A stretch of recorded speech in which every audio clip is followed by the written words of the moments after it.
If you have a circle of friends and you find out that you have one or two people amongst them who have such desire to know why their friend seem better or is being blessed or this, mark it. People who want to always know. Why do people smile at you the way they smile at you? Why do they bless you the way they bless you? Why do they gift you the way they gift you? People who are always curious to find out things, watch them.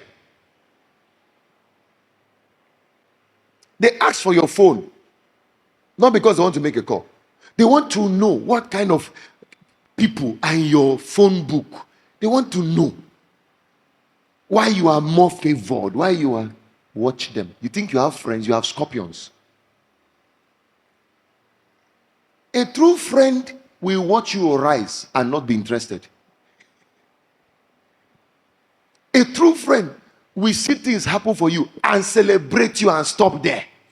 He doesn't want to dig deep. Once people are around you who like to dig deep into events in your life, sir, let me tell you, it's not a clue they are trying to learn from you. It's a sign a disloyal friend is hanging around you. I'm an apostle in this field. You can't deceive me.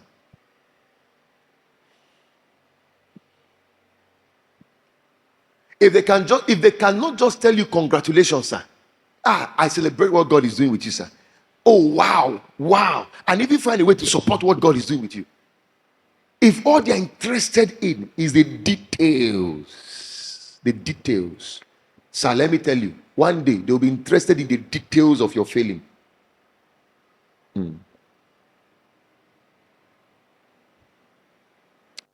Loyalty. Mordecai exhibited loyalty. David exhibited loyalty. Did you see Joseph? He exhibited loyalty before Potiphar. I watched the movie and it seemed to me like that is the real story of Joseph and Potiphar. I'm going to go and do more research. But I watched the Joseph's film. And there were some parts that played out in the film I didn't see in the Bible. So I said, I'm going to go and do a deeper research to find out. What did I see? When Potiphar's wife tried to get Joseph and couldn't, it was not just once, though.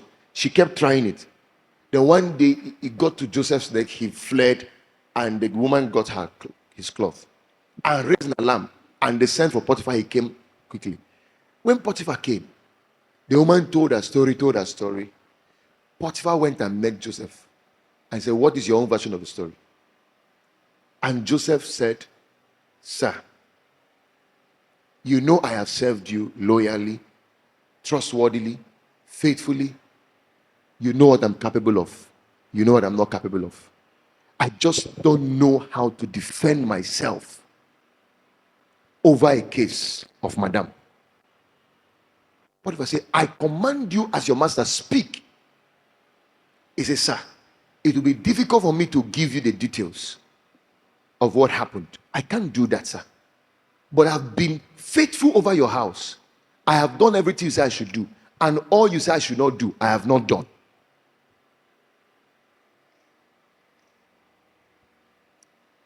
There's a way a person will be asked a question, he answers. You will even see loyalty in it.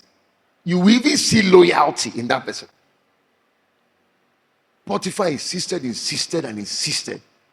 Do you know, at the end of the day, Potiphar told Joseph, he said, listen, my wife wants you dead. That's what she wants. She has given an order that according to the law of Egypt, you should be put to death. But I'm the man in power. I know you are telling me the truth. I know the woman I married. He said, however, I'm going to send you to prison. Just so you will escape death. I won't kill you. To appease her, let me send you to prison. But no, I'll be there with you. And I'll put you in a prison where I'm sure you are going to be fine. I'll send you to the prison where Pharaoh's stewards are sent to when they misbehave. That's where I will send you to. And then he gave the proclamation. And Potiphar's wife was angry that he took such a decision. And the man told him, he said, is it because I choose this path? What if I tell you I don't believe your story? What if I tell you all these things you have said? You said because you tried to get this guy, but he refused. I know Joseph. And then he sent him to prison. And at intervals, Potiphar would go to the prison to go and see Joseph and ask him how he was faring. And he would tell him, the God you serve that favored my house because of you, I know one day we favor you out of this place. Do you know, even Potiphar told the prisoners of Pharaoh, he said, please take care of this guy. He's a good guy. My house was blessed and favored because of this guy. Of course, you know the story of how Joseph interpreted the cupbearer's dream and he was finally released. Do you know when the guy was released, Potiphar met him and said, you may have to consider speaking to your master Pharaoh about Joseph someday. And Potiphar was serving in the house of Pharaoh also as one of his ADC or something, chief protocol officer. And the day Pharaoh had a dream, nobody could interpret. Potiphar was standing in the palace with the cupbearer. And Potiphar signaled the cupbearer. He said, you remember how you got out of prison? Joseph has a solution to this. This might be your time to repay Joseph his good gesture. Speak to Pharaoh about Joseph. And the cupbearer said, you know, if I do that, Pharaoh might not listen to me. He said, go and do it. And the cupbearer went to Pharaoh and told him about Joseph. That was how Joseph was sent. In fact, while the cupbearer was telling him, Pharaoh was doubting and saying things, and Potiphar added his voice to it and said, sir, it's true. My house had been blessed and favored on the account of that young man. He said, but I've heard stories that he tried to do this with your wife. He said, sir, I can tell you there was never anything like that. I'm telling the movie I watched, you know, I was surprised seeing some of those parts. But I said, I'm going to go back and go and do a study. You know, I'll go and check historical archives to be sure, because the Bible actually is a summary of events. It's not the complete event that was packaged in the Bible. It's a summary of events that played out. I need to know that that thing is a missing script in the scripture.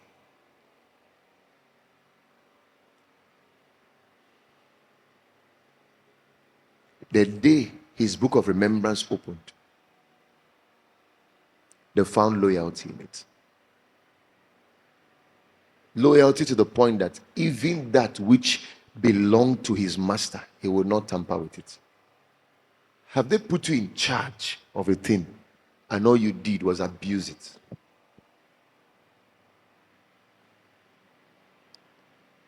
Because of my time, hospitality is a third way to open your book of remembrance. Hospitality. Another word for hospitality is kindness, mercy. The Bible is full of people like that. You see people like, what's her name? Dorcas. Out of hospitality, a book of remembrance was opened for her. When she died, people cried and said, oh, this woman should not die. She is the reason why I'm wearing this cloth I'm wearing. Dorcas is the reason why I look this good. Dorcas is the reason why my daughter has this cloth on. She made me this dress. She made us that dress. And the rest is history. Peter cried to heaven and said, Father, on the account of this report, give her another chance. Who will you show kindness to? Maybe God has given you a privileged position. And you see somebody maybe carrying a genuine ministry, a genuine calling. Will you show hospitality? Will you show kindness? Maybe God has put you in a privileged position financially. You see a genuine servant of God struggling. You know, there's something about hospitality. People who show hospitable kindness to people never go down in life. Hospitality is the ladder you build on your way up. Because one day when you're falling down, it is that same ladder that will lift you up. Hospitality. Hospitality. Hospitality. Hospitality. I saw how Rahab rescued the lives of 2 spies in the Bible. That was hospitality. The king of Jericho was after their life. She said, no, you won't kill these ones. Hit them. And when she released them to go, they said, for what you have done, when we come back to destroy this place, put yourself and your house together. You shall escape the wraths coming on Jericho. For the sake of hospitality, Rahab was enlisted as grandmother, one of the great grandmothers of Jesus, for the sake of hospitality. For the sake of hospitality, a prostitute was married to a Jew. And God routes Jesus through her lineage for the sake of hospitality. Listen, there are some people who have privilege today. Maybe you have privilege of power, you have privilege of finance, you have privilege of position, and privilege of things. God did not just bless you for you. He has empowered you for some people. And listen, there's something about prosperity. When you become prosperous or you attain prosperity and you only use prosperity to advance your own cause, that prosperity will only last for a season. Only for a season. But when you have prosperity and you use prosperity for the sake of posterity, you will never ever be out of a season of prosperity. Never. You know why Tinubu, the same President Tinubu some of you talk against? You know why no matter what you about that man will still last. He will still be president. I'm telling you, maybe even next year, the man will still be president of Nigeria. Next 2027, it's possible. You know why Tinubu won this election? You know why? Posterity. Call him all the names you want to call him. The man raised men. All his contemporaries who were governors with him when he was governor of Lagos State in 1999, most of them dead. Some of them retired. Some are back to their villages farming. Nobody knows them. Because when they were governors, everything revolved around them. They showed no hospitality to anybody. But this one, when he was governor, he opened doors for many people. They will see banjos, they this one, they called their name. Many became sand because of him. There were many this man made prominent, made great, put them in strategic places in life.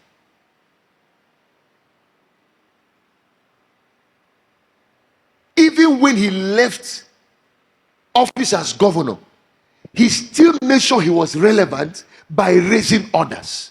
He was not in office, but he was sending others into office. He even made way for Sibanjo to become vice president. He was putting more people out there. Making a lot of kings. One day he stood up and said, now the kingmaker wants to become the king. And everybody said, no way, sir. You are old. You are sick. You are this. All the men he had raised said, it's Ibu's business. It's Ibu's problem. We will make him king. He made us who we are. It's time to pay back. So when you hear the man saying, Emi lock on, he knows what he's saying. It's you who don't have anything to show that he's talking up and down. He knows what he's saying. When he's saying it's my turn, he means it is his turn because he has helped other people. So now it's my turn for you to help me. I raise all of you. Now make me king. He knows what he's saying. Don't be giving some baseless argument or saying baseless things you don't understand anything about. The man knows what he's saying. And it's true, it's his turn. If you help people, if you raise people, if you make people great, and you now demand, I want to also be great. People should make me, it's now my turn. Listen, a father trains 5 of his children or 10 of his children to university level, and they are all now great and successful, and maybe the father does not have a degree, and now says, I want to go to school. It's my turn to go to school. It's my turn to enjoy. Will you deny him that offer, that request? Is it not his turn?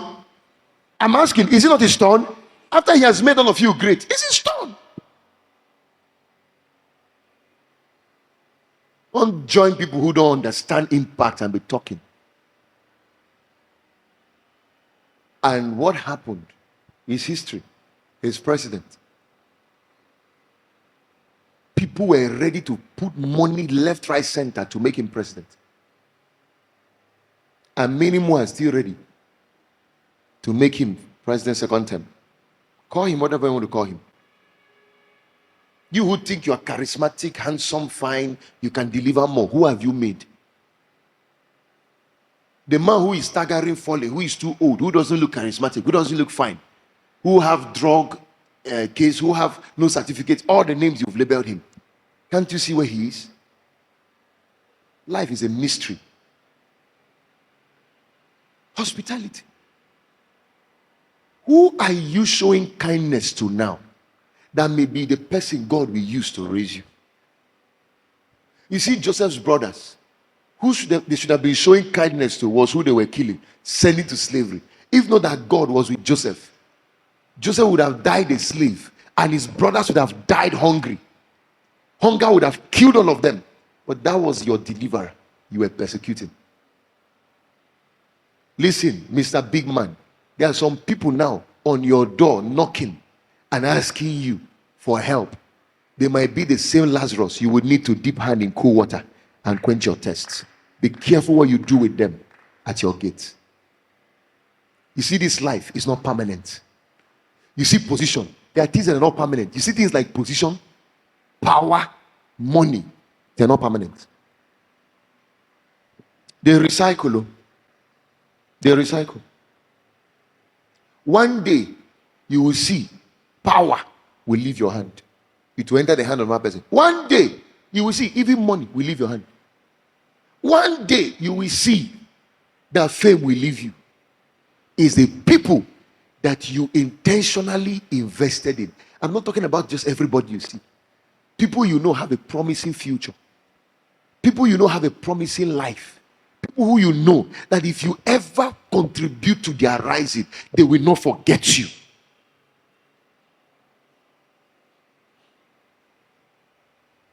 There are some people now whose school fees you will pay that would be the ones to pay your children's school fees. Don't look at that person and just feel that one day you will not have the ability.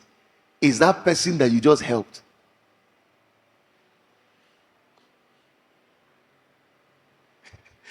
One day Bishop Oyedebo called his principal, called him out. He said, my principal is here. He used to be my principal at secondary school. He brought him up to the church. He says, please sir, greet the church. He said, he used to encourage me those days when I want to preach. Even if other teachers will not allow me, he will encourage me. Say, David, come and preach, come and preach. How did the principal, how would he feel seeing that ordinary David, people saw as ordinary David? How would they feel see him become who he is? You think that principal needs anything in life again? What will he ask of Bishop Oyedebo that he cannot give him?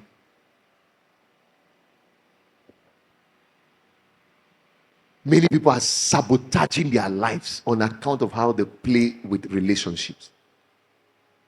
You come into a ministry, you see a man of God who is genuine. He has a promising future. He has a promising tomorrow. He has a promising mandate. Support, show kindness, show hospitality. Be a Mary Magdalene. Drop your alabaster box. Be a preserver. Be like Pharaoh's daughter who can preserve Moses. Pharaoh wants all the children dead. Preserve this one. He's not an ordinary guy. Be like a Joseph of Arimathea. Provide your tomb. Be like a Simon of Cyrene. Lend your shoulders for the cross to be carried. You know, there are some who lack hospitality. They join the church, just misbehave. Travel when they want. Hurt the man of God. Speak against him. Do things anyhow. Not knowing a day of glory will soon come.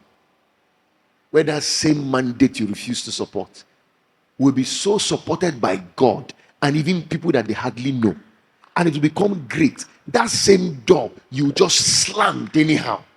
That same man you just treated like it doesn't matter. You find it hard to access that same door tomorrow.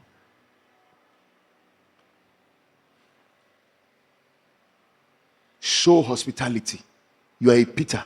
You see Jesus is struggling with finding a boat to preach. You have a boat. Show hospitality. Submit the boat. Sir, use my boat and preach your gospel. Because you are not going to support anybody to your disadvantage who God has called for something great. The reward will always come back.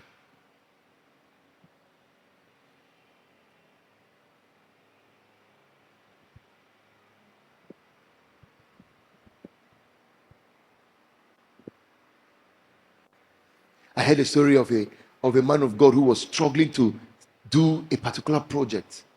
Try. A certain man, big politician, would go to him, beg him. One day,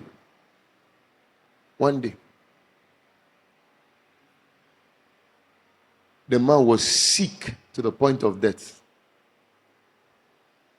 Everybody abandoned him. It was the same man. They refused to help when he had the opportunity to help. That they brought. When he opened his eyes in the hospital and saw the same man standing, by now God had blessed him, helped him. The man was lying down there to the point of death. No money to pay the bills, nothing. The same man of God looked at him with mercy, prayed for him, paid his hospital bill. That politician lied down there crying like a baby. Say, man of God, if I knew. There are some people you have driven past them because you just felt like, let me see what will become of him. Something great will become of him. Sir, that guy who ran to your office crying, asking you for help, and in your mind you felt, let this thing elude him. I won't watch you rise. The person you were doing that thing to was the Joseph God was sending ahead of you to preserve you. But you felt like if he becomes great, he will outshine you. Little did you know that his greatness was the extension of your greatness. My beloved, the most beautiful. I'm closing. Amongst thousands and thousands. The word is funny. You see, this world we live in is very unpredictable. Yes, I know you are His Excellency now. Yes, I know you are a big business tycoon now. Yes. But seasons happen to men. I know you are reigning now, sir. Seasons happen to men. I know you are a reigning man of God now who have refused to give that upcoming man of God a hand. Seasons happen to men. I know you are a reigning figure in the society. The kind of wealth you have now looks like even the next generation cannot finish it. Sir, don't be too sure. Seasons happen to men. Seasons happen to men. That person you feel will amount to nothing, his season is coming. His season is coming. You might just be around somebody that you're looking down on, gossiping him, because you think you know him. Seasons are coming.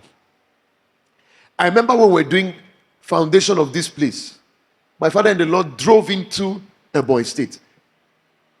He landed in Enugu. I went to pick him from the airport. Dr. David went to pick him from the airport. There were more than how many jeeps? More than 20 SUVs. Police escort everywhere. Pia! We drove in. This whole road was under commotion, blocked. He came down. I knelt down to greet him, to receive him. I was so blessed that he came. And then he walked in. Then we had just sand-filled here. He carried oil and was pouring and declaring and speaking and going around the whole place. When he finished, we talked. We went to the lodge, presidential lodge, and the governor's lodge. And he had this whatever. We finished, left, flew back. I remember coming back here, and one of our neighbors met me and said, is that Pastor David the way he saw here? I said, yes, he's the one. He said, Kai. He said, that man. He said, I used to know him many years ago. He said, in Enugu, he said, see my house here. See his church here. He said, an uncompleted building. He said, 95 Chim Avenue is the church where he said, uncompleted building. He hardly even had people. He was even struggling. He said, but now, governors are looking for him. Presidents are looking for him. Nations. He said, see his convoy. See what he's doing around the world. He said, this world there. Do you know the irony of life? The same man who was telling me all these things, it wasn't long. He's the one fighting me now. The same person. One day I was looking at him at a distance where he was fighting me. I said, the same man who was telling me about Pastor David the Will doesn't know another one is rising under his nose. He doesn't know. The same Pastor David the Will who said in our church, when he came to our church in 2018, with all his international guests from South Africa, America, and Israel, and the rest, and Togo, he turned to them and said, let me tell you guys why I came. He said, see what God did with us from that uncompleted building in Enugu, 95 Chim Avenue. He said, see where we are now around the world. He said, look at another miracle unfolding here. He said, this one is another miracle unfolding. This one is another miracle unfolding. He said, look at another miracle. The tape is on YouTube, it's online, it's everywhere for you to see. He said, anybody who hangs around such a man and doesn't know who he is blind. Is anybody who's around this kind of a man and is fighting him, doesn't know who he is. You know, the problem is that most people are too quick to forget. The same person was the one who is the same person who is, I don't know, that is envy, hatred, whatever.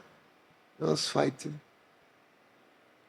That may be the man that would drive back to this city one day, or drive back wherever you are one day, and say, wow, sir, how are you? Choose any place where there's property, where there's land, where there's any facility. Let me know how much it is. I'll pay for it and build you a modern business like this.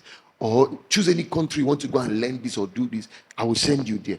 On account of how you treated that man who was struggling to rise. When you see people God has really called, He has equipped them, anointed them. He has put treasure in them, put His hand upon them. And you know it is clear that God has something to do with this person. But it looks like they're in a season where maybe God is pruning them, making them, chiseling them, or God is preparing them for that greatness. Please, don't be quick to mistake that season for their destination. They are on transition. They are on transition. You can hurt yourself without knowing what you did to yourself.